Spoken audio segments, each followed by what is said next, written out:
Hey everybody, sorry. So my QuickTime's been messing up for some reason, and that's why I use to record most of my screenshot videos. So I'm going to just do a real quick redo here with Screencastify, just showing you WeVideo. So again, in case who knows how much the last video worked. So a couple things. If you want you or your students to use this, you have to log in with Google using your school district account, and I send you an invite code, and that's what gives you premium features. So that's the first thing. And the first time a student logs in, they're actually going to choose like try, which is like the free trial version or free version.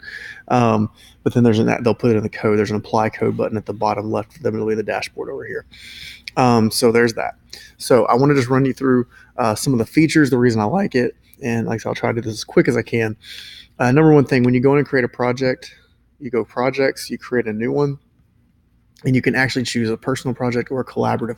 Collaborative doesn't mean like Google Doc where you can all work on it at the same time, but what it does do is set up a shared media folder so that kids can upload media. So, when you're usually working on a project, as a group, there's that whole, well, they're not working on this, they didn't do this. Well, kids can actually go in, film clips separately if they want to, upload them to Google Drive, and then they can actually access them from Drive into that shared folder. And so either they can take turns going into the main project and piecing it together, or they can all do certain jobs, and then one person goes in and does the finished product.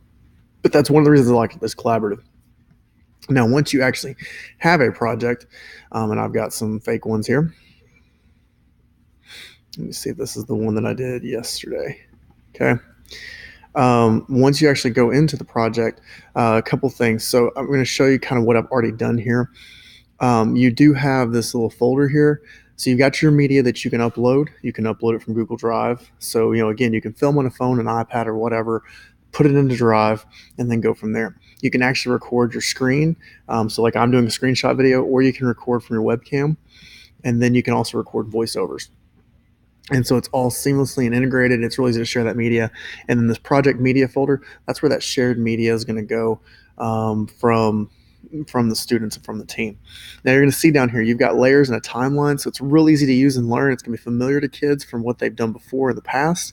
But the couple differences. So you've got multiple tracks. So I can add 1, 2, 3 video layers, audio layers.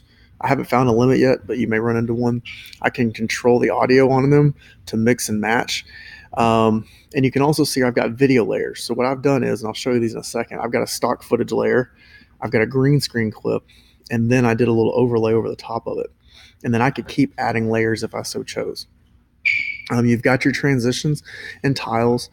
There's the titles, there's the transitions. You can preview all of it. But here's the thing. So if you used iMovie, Final Cut, or whatever, you've got the same features, but this seems to have a whole lot more options, and they're very organized, and they also to me look better and professional. But the other cool thing is when I come in here, and so I got this one already loaded, if I go in to double click on it, I can change the color scheme, which is something you can't do in iMovie usually. I can change the text, and so I can do all sorts of options. I can actually change the font too. And then I can also scale it, so I can make it bigger, smaller, or whatever I want it to be. So lots of control, lots of creativity. And so for you, let's say you're making tutorial videos, you can really produce something great. And I know you're thinking about time, but think about it. You're creating it once. So why not put the effort to make it really good and engaging? For students, you can really push them to say, hey, you can make a professional looking project, because if you go into here, there's effects that you can add to this video clip. You can actually go into here and you can scale it. So let's say, for example, you wanted, that news clip up in the top right corner. So you can do that. You can actually go in and you could add multiple ones. So you could do like a tile thing, almost like a Brady Bunch effect. And so you've got that option. You can adjust the audio level of the clip, fade it in and fade it out. You can actually animate it so where it starts small and comes in big. Color correction if you need it. You can green screen, but here's the cool thing. It's not just green. You can pick any color. So as long as they can stand in front of a solid colored wall and not match the color of their shirt, they can do this. But then this deep fringe effect, those little shadows, because the lighting's just not perfect and it's not going to be, you can actually clean that up. And usually I've only seen that, like I said, paid programs. And then you can also make it slow-mo or fast motion. So you get the option for that. Layers, lots of effects, lots of adjustments, all this type of stuff that you're used to seeing. But then they also have the stock music library, stock motion graphics, And they've got a stock, this is a store, so they have this stock video footage, and this is high quality stuff, and you can search just about anything. So I've searched chemistry, I can search animals. So if you're doing like a science thing, maybe a hook video to intro a unit, and you're just doing voiceovers like you would normally do in front of the classroom, but you're throwing in some shots of animals or whatever it is. I can do cars, or I can even do sports. And so you start to see, and then like I said, this is high quality stuff. These would usually be $5 to $20 a piece.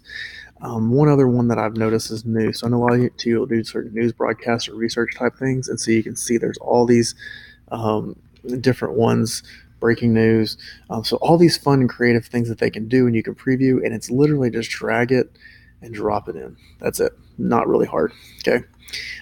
So I like it. Lots of features, lots of stock footage. Super simple to use. It's gonna be familiar tools that our kids have seen before and used, and so I think it'd be good for you. Like I said, making some high quality production tutorial videos that are more engaging, but also for students to be able to get in there. So I hope this helps. Sorry this video didn't work the first time. And if you need anything, if you want me to come in and work with your class, I'm happy to do that and kind of get y'all going. I'm also happy to do the same thing for you.